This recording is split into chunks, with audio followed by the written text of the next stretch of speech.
Então, sejam bem-vindos, boa tarde a todos. Eu entrei aqui, né, numa entidade conservadora, né, e estava escrito smoking free, né, quer dizer, já era proibido fumar, e pior, eles inventam um jeito de denominar a proibição de liberdade. Não é que o fumo é proibido, não, o ambiente é livre do fumo. Quer dizer, você está proibido de fumar, mas isso significa liberdade, estamos livres do fumo. É vamos dizer, um jogo de linguagem. Primeira vez que entrei numa entidade conservadora e vi isso na porta, eu falei, esses caras estão liquidados. Eles selaram o destino deles. Porque eles aceitaram a regra do jogo que foi imposta pelos seus inimigos. E os inimigos souberam explorar muito bem o moralismo evangélico dominante aqui. Tá certo? E os idiotas caíram como patinhos. Tá certo? Então, olha, um conservador, que eu saiba, é um sujeito que respeita, sobretudo, a propriedade privada. Não é isso? Então, a propriedade privada é o seguinte: se o dono do lugar, que é um lugar privado, particular, se o dono do lugar quer que admite que você fume lá dentro, muito bem. Se ele não admite, você não pode fazer nada. Por exemplo, você entra dentro de um carro. De quem é o carro? É do fumante. Então, ele admite que você fume. Ou fumante, ou não fumante solidário. Né? Agora, o cara não fuma e não gosta de cigarro. Então ele proíbe e você não pode falar nada, porque o cara é dele. Então, este princípio, os conservadores em massa já haviam abdicado. E não perceberam que ao abdicar disso, abdicaram de tudo. Então, a longo prazo, estão condenados e não vão se levantar enquanto não aprenderem essas coisas. Não é isso? Agora, o fato é que, vamos dizer, esta implantação da nova civilização, ela não é feita por propaganda ostensiva, ela é feita por mudança dos códigos. Hoje tudo é feito de maneira indireta. Mesmo a implantação de uma ditadura não é como Hitler ou Mussolini, que chega lá e diz, agora está tudo proibido. Né? Não é assim mais. Você não muda o regime, você não muda o nome do regime. Você muda a coisa, muda a sociedade inteira, através de pequenos regulamentos administrativos, cujos efeitos políticos não são evidentes à maioria, num primeiro momento, mas que somados resultam na criação de uma situação onde o Estado se sobrepõe à sociedade e onde ele determina tudo na sociedade, sem que a sociedade possa se levantar contra ele. É curioso que, vamos dizer, a situação totalitarismo é definido por isto, quando o Estado é mais forte do que a sociedade, quando a sociedade não tem meios de se articular contra o Estado. Isto é o totalitarismo. Ora, isto é perfeitamente compatível com a existência de eleições. Então as pessoas dizem, por exemplo, que o Brasil é uma democracia porque tem eleições. Eu digo, tem eleições, meu filho, mas tente criar um partido de oposição. Leva 20 anos só para eles aceitarem ler o seu requerimento. E daí que fazem tantas exigências. Tem esse pessoal que está tentando montar o Partido Federalista há 30 anos. Pergunte para eles se é possível. Então, por outro lado, vamos dizer, uma resistência cultural é também quase impossível porque todos os canais de ação cultural estão na mão do mesmo governante. Então você tem uma situação que o Jacob Bauman chamava a democracia totalitária. Esse grande livro, As Origens da Democracia Totalitária. O conceito de democracia totalitária é de Rousseau. A democracia totalitária já está em vigor, não neste ou naquele país, mas na quase totalidade deles. Aqui está imperfeitamente. No Brasil está montada perfeitamente. E isso quer dizer que certas mudanças que aqui, por exemplo, dariam anos de conflito e de briga, no Brasil são implantadas da noite para o dia sem que ninguém possa dizer A. Por exemplo, houve um plebiscito quanto à venda de armas. E a proibição das armas foi derrotada no plebiscito. Derrotada por 80%. Né? No entanto, ela continua em vigor. Tente comprar uma arma para ver se é possível no Brasil. Como é que eles fazem isso? Eles fazem uma lei proibindo você de ter armas? Não. Eles simplesmente colocam, não são leis, são decretos administrativos, decisões administrativas, decisões de chefes de departamento, que criam um obstáculo aqui, outro ali, outro ali, outro ali, no fim fica impossível. É assim que se faz uma ditadura hoje. Então as pessoas entram dentro de uma ditadura e elas não ousam chamar de ditadura, por quê? Porque tem eleições. Então, quer dizer, você ainda não tem a noção da democracia totalitária, você não sabe nem que isso existe. Já está dentro dela e ainda pensa que é uma democracia normal. Quando a democracia totalitária é o tipo de regime mais ditatorial que pode existir. Porque a pressão não é exercida sobre você diretamente pelo governo, mas por uma rede de canais de atuação social controlado pelo governo, que são muito diferentes de um policial bater na tua porta. É a população inteira em torno que te oprime. Então você não tem para onde correr. Isso já está implantado no Brasil. Aqui está sendo implantado rapidamente. Outra coisa, as mudanças nunca são mudanças estruturais repentinas. São por, vamos dizer, pontos específicos que vão sendo mudados. Então, por exemplo, ontem eu recebi um e-mail com a lista dos projetos de controle das entidades religiosas que estão para ser votados na Câmara de Deputados e Senado. Então, um projeto proíbe isso, outro proíbe aquilo, outro proíbe isso, outro proíbe... Por exemplo, um projeto proíbe você fazer qualquer crítica. Você não pode dizer que o homossexualismo é pecado, você não pode dizer que sodomia é pecado, Você vai ter que dizer que Sodoma e Gomorra é um lugar maravilhoso, agradável a Deus, etc. Você não pode dizer, por exemplo, que bruxaria é ruim. Por exemplo, eu li no livro do Pierre Verger, que a cultura Yoruba, ela tem lá ritos para você fazer cair o pênis do adversário. Você não gosta do jeito, você faz lá um rito. Você faz um rito, vai cair o peru do seu fulano. Tem outros ritos feitos para a pessoa morrer. Tá certo? Então, se esses ritos não funcionam, eles são charlatanismo. E se eles funcionam, eles são homicídio. Homicídio, agressão. Você não pode dizer isso, embora seja uma verdade óbvia. Por enquanto ainda pode. Ainda não está proibido. Tá certo? Mas as leis que proíbem isso já estão sendo viabilizadas. Tem uma outra lei que determina que as igrejas têm que pagar impostos sobre o dinheiro coletado. Ora, em primeiro lugar, isso é quase impossível, porque não sabe de onde veio o dinheiro, Por exemplo, tem lá uma caixinha onde você põe o dinheiro quando sai da missa, não tem nome, não tem nada.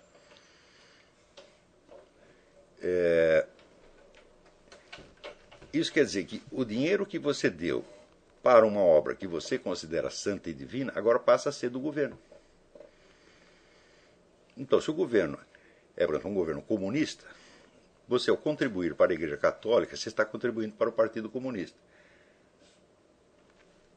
Pelo Código de Direito Canônico, um católico contribui para o Partido Comunista está automaticamente excomungado. Então estão pondo você numa situação de excomunhão automática.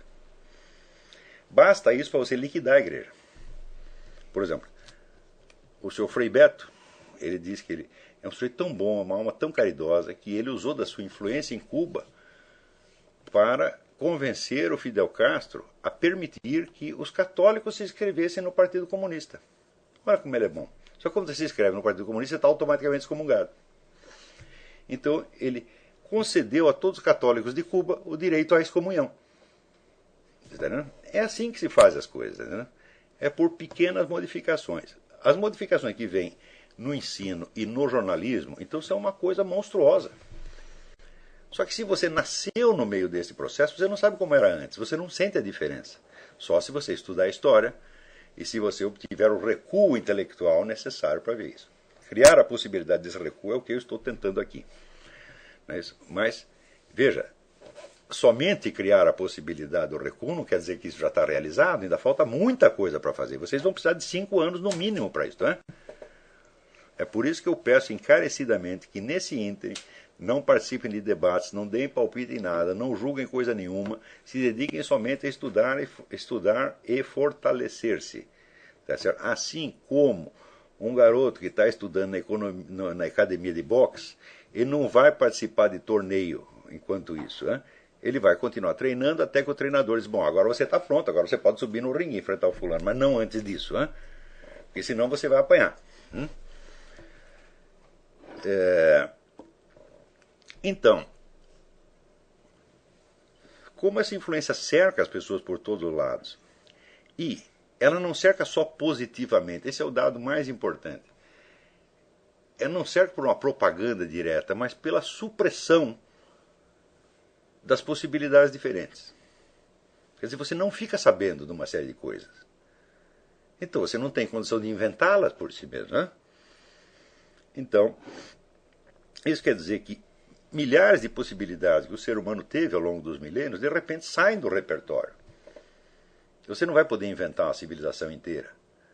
O único jeito de você conhecer essas possibilidades é através do estudo, mas não do estudo que a própria sociedade está fornecendo. Você vai ter que buscar um estudo por conta própria. Então, isso significa que para você sair disso não basta nem ser um gênio. Porque você precisa ter uma forma específica de gênio, que é o gênio do autodidatismo, que é uma coisa raríssima. Os maiores gênios da humanidade não foram autodidatas nesse sentido. Santo Tomás de Aquino aprendeu com Santo Alberto Magno, Aristóteles aprendeu com Platão, Platão aprendeu com Sócrates, Sócrates aprendeu com quem? Não se sabe. Então, diz o Léo Strauss, ele diz, toda tradição de ensino é um sujeito que aprendeu com outro, que aprendeu com outro, que aprendeu com outro, que aprendeu com o primeiro que não aprendeu com ninguém. Aprendeu com Deus. E quando as tradições se rompem, às vezes providencialmente aparecem pessoas capazes de restaurar por conta própria. Eu sei que eu sou um desses. Tem muita coisa que eu aprendi que eu jamais teria podido aprender, seja na Universidade Brasileira, seja no meio editorial brasileiro, seja na imprensa cultural brasileira, que eu não teria meios de. Né? Mas eu nasci com um desconfiômetro que me dá a medida certa da minha ignorância, ou seja, eu tenho uma intuição do que me falta saber. Eu digo, para entender tal coisa, eu precisaria saber tal outra, e tal outra, e tal outra, e tal outra, e tal outra. E o fato é que eu não sei. Então eu vou ter que procurar exatamente essas coisas. Né? Poucas pessoas têm isso. Né? Então,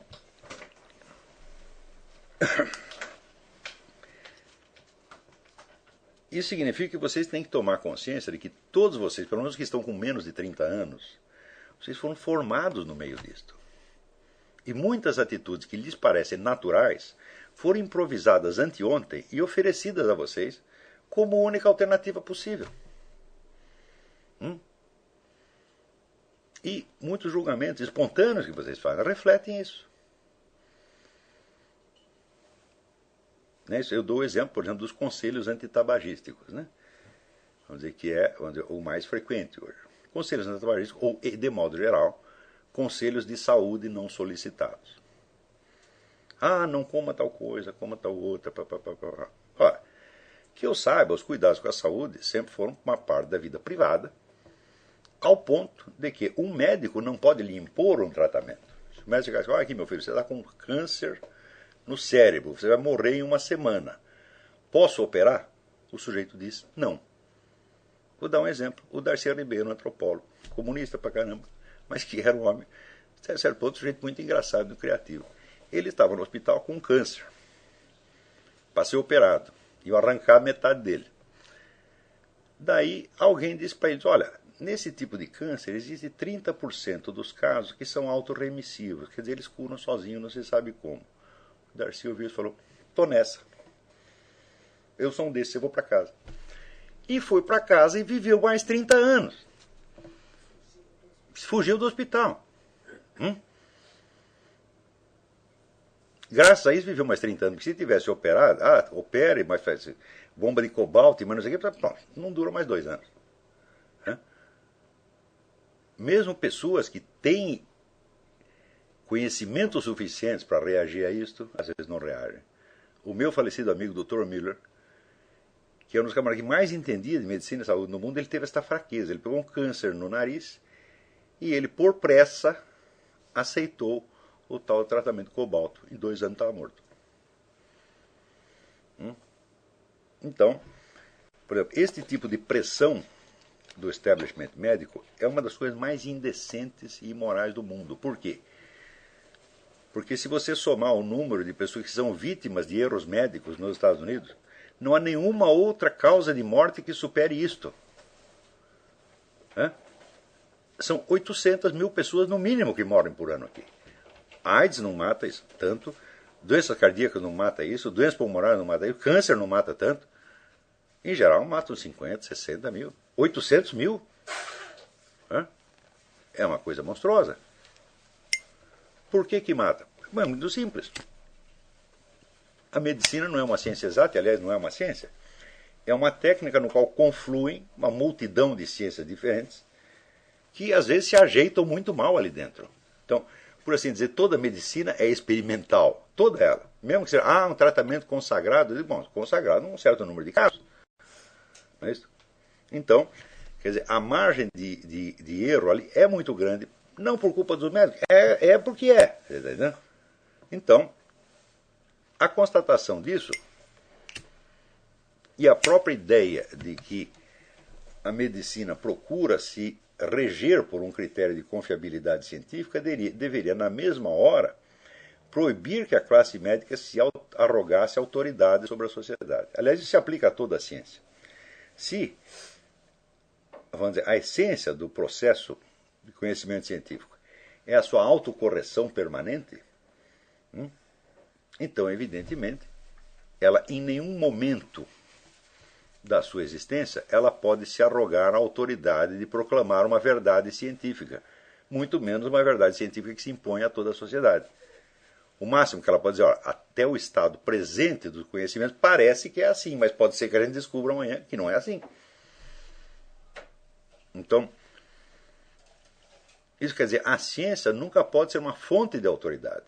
Muito menos pode ser fonte de autoridade uma técnica que não tem sequer uma estrutura científica interna. Quer dizer, qual é o estatuto epistemológico da medicina? Eu digo, bom, esse é um dos maiores abacaxis que pode ter na filosofia, isso aí. Você definir qual é precisamente o estatuto epistemológico da medicina. No entanto, veja, no tempo de Napoleão, um assessor de Napoleão já observou isso aqui. Tão logo esses médicos se imbuem de ideias materialistas, eles querem mandar no mundo. Ele disse isso, eu acho que foi em 1808. E isso vem se confirmando cada vez mais.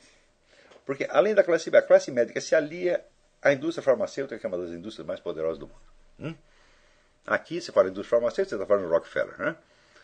Então, o que os Rockefeller querem mandar no mundo, eles mesmos não escondem. Eles estão tentando isso há várias gerações.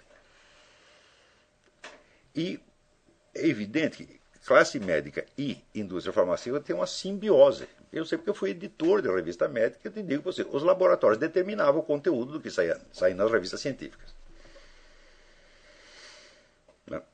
Então, quer dizer, a possibilidade de uma pesquisa totalmente independente da indústria farmacêutica, ela existe, sem dúvida, no meio médico, em certas revistas, certas publicações, que por sua antiguidade, né, e por serem, às vezes, subsidiadas por entidades independentes, conservam sua independência, como, por exemplo, Lancet, na Inglaterra. Deve ser a melhor revista médica do mundo. E o BJM, British Journal of Medicine. Pois bem, esses dois já foram pegos nos últimos anos fazendo trapaça para favorecer a indústria farmacêutica, coisa que jamais tinha acontecido antes. Então, é claro que esta intromissão da classe médica na vida privada dos cidadãos é um elemento fundamental do totalitarismo mundial. Agora, se você, por medo de uma doença, você aceita isso, você já virou cidadãozinho da nova ordem mundial, que vive com medo e esperando que os outros o salvem. Então você aceita autoridades. Né? Então, diante disso, olha, meus filhos, eu estou com 62 anos e estou fumando há 47. 2 ou 3 maços de cigarro por dia. O pessoal da minha geração, tudo já teve infarto, hemorroida, 5 pontos de safena, etc, etc. Não veio me dar lições de saúde, porque, obviamente, meus filhos, vocês vão morrer antes de mim. Se continuarem com essas ideias, vocês vão morrer antes de mim. Porque não existe nada que danifique mais a saúde do que a perda da sua integridade pessoal. Se você perde a unidade da sua personalidade, você começa a decompor na mesma hora, meu filho. E você se torna vulnerável a tudo. O seu sistema imunológico vai para o brejo. Veja, a abertura e vulnerabilidade do cidadão à influência do meio é a mesma coisa que a abertura e vulnerabilidade aos vírus, meus filhos. É exatamente a mesma coisa. E você não é capaz de se defender nem de um zum-zum que passa pelo ar. Como é que você vai se defender de um vírus? O sistema imunológico depende muito da sua vontade de integridade, que é a sua autodefesa fundamental. Você perdeu isso, digo, não adianta pedir socorro para a classe médica. O médico não pode te dar isso de volta. Tá certo? Note bem que isso não implica, vamos dizer, impugnar a profissão médica. Não é o que eu estou fazendo, evidentemente. Eu estou impugnando a autoridade pública dela. Médico, para mim, é um profissional, como outro qualquer, que você consulta. Por que chama consulta? Porque você vai consultar, você vai fazer uma pergunta para ele. Ele não vai te dar uma ordem, ele vai te dar o quê? Uma consultoria. E você tem todo o direito de consultar um médico e outro, e outro, e outro, e cada um te diz uma coisa diferente, e você tem que tirar uma somatória, a decisão é tua. Então, médico, para mim, é um profissional como mecânico de automóveis. Ele leva lá o seu carro, o mecânico diz, é isso, assim, assim. Daí você desconfia, fala, não, eu acho que não é isso. Outro dia chegou um eletricista na minha casa e me cobrou $200 para fazer um conserto lá. E eu disse para ele, meu filho, essa instalação aí, ela não vai aguentar. Se você ligar um aquecedor e um computador, vai queimar. Ele disse, não, gente, não. Queimou. E se os eletricistas começarem a ter autoridade pública como os médicos? Então, certamente, o número de instalações queimadas vai proliferar como proliferou o número das vítimas de erro médico. Graças a Deus, não aconteceu ainda. Nem os eletricistas, nem os mecânicos de automóvel fazem parte da nova ordem mundial. Mas tudo isso eu estou dizendo para que vocês tomem consciência de que estas fraquezas que são criadas em nome de um novo modelo civilizacional que está criando, elas não estão fora, elas entraram dentro de vocês há muito tempo. E você vai ter que tirá-las uma por uma. Se você quiser realmente chegar à altura de você poder ter uma visão independente, uma visão realmente crítica disto, você precisa sair, você precisa se desaculturar. Se desaculturar significa o seguinte, você não vai aceitar mais nenhum valor nem critério dominante. Você vai escolher os valores após tê-los examinado e confrontado com outras possibilidades. De onde você vai tirar essas possibilidades? De outras sociedades, de outras épocas, dos clássicos da literatura, dos clássicos da filosofia, das antigas religiões, etc, etc. É aí que você vai tirar. Isto, filho, leva muitos anos para você fazer. Eu digo, o mínimo suficiente para equipar você para fazer isso é 5 anos. Mas não quer dizer que você vai conseguir isso em 5 anos. Eu estou fazendo isso há muitos anos e de vez em quando eu ainda me pego cedendo a uma coisa dessa. Então,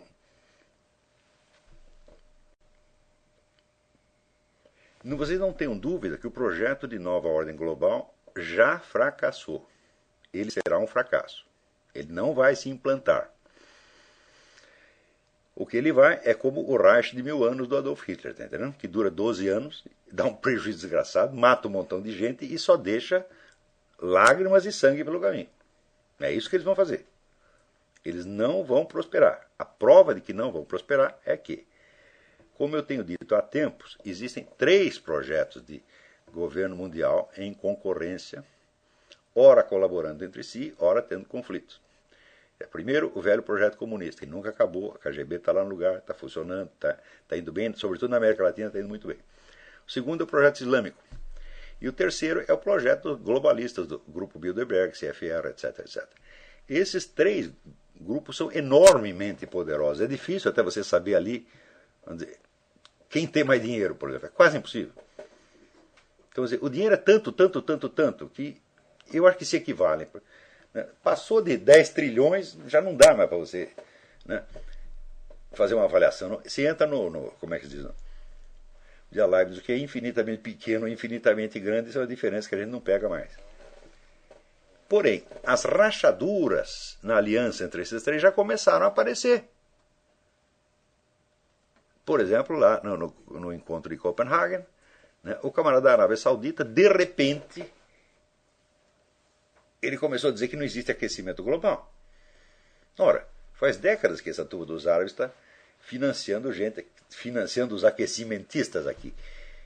E se eles fizeram as contas e viram que esse negócio é prejudicial para eles? Né?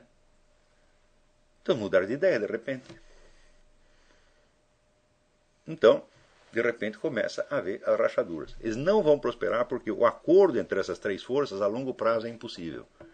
É possível a curto prazo e tem funcionado. Você vê, por exemplo,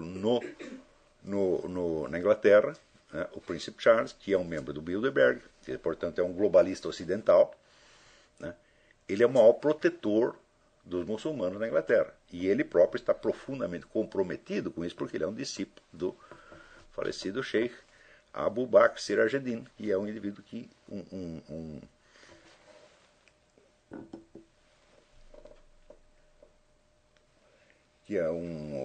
um ex-diretor do Museu Britânico chamado Martin Lings, a quem eu conheci e que tive como meu amigo enquanto ele durou. Então ali é uma colaboração estreita de globalismo ocidental e Islã. Mas, de repente, um pode pisar no calo do outro, né? E, por exemplo, se essa elite britânica chegar com uns e falar, peraí, esses muçulmanos aqui já foram longe demais, eles vão nos derrubar. Daí acabou a aliança. Na França isso já está acontecendo. A hostilidade para com os muçulmanos é crescente na França. Primeiro os franceses abriam todas as pernas, abriam as pernas e braços, né? Porque tudo que é anti-americano o francês adora. Então manda vir os muçulmanos. Opa! De repente começaram a achar ruim.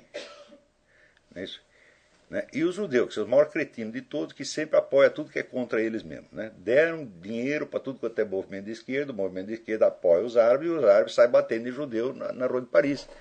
E daí o judeu, depois de 30 anos de apanhar, ele diz, puxa, eu acho que eu dei dinheiro para os caras errados. Entendeu? Católico é a mesma coisa. Né? Abre porta, janela e tal para o inimigo e depois descobre que levou prejuízo. Então, vamos dizer, todas essas coisas mostram rachaduras no sistema da nova ordem mundial antes dela chegar a se implantar perfeitamente. Então, o que nós vamos viver no futuro não é um mundo globalizado onde um governo central controla tudo. Não, é um mundo de conflito de vida e morte entre três poderes globalistas. Quer dizer, as nações vão desaparecer como entidade, mas elas não serão absorvidas no sistema central. Serão absorvidas num dos três blocos.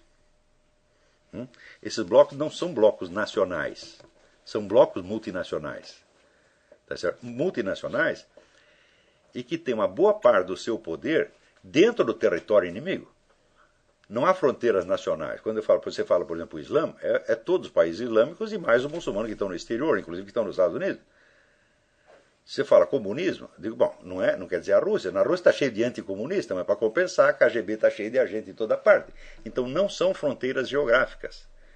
Do mesmo modo que os muçulmanos estão espalhados pelo mundo todo, e existe uma faixa imensa de muçulmanos enrustidos, infiltrados nas várias igrejas pelas tarikas, que são organizações esotéricas islâmicas. Eu sei isso porque eu vi isto. Né? Então não são fronteiras nacionais, quer dizer, o quadro de relações internacionais. Quem está estudando relações internacionais, digo, pode parar, está perdendo seu tempo. Você vai estudar relações internacionais por uma situação antiga, onde tudo dependia dos estados. Que hoje em dia, o negócio chamado movimentos, o portador do poder não são os estados, são movimentos que controlam estados. E que com a maior facilidade podem passar de um estado para outro. Né?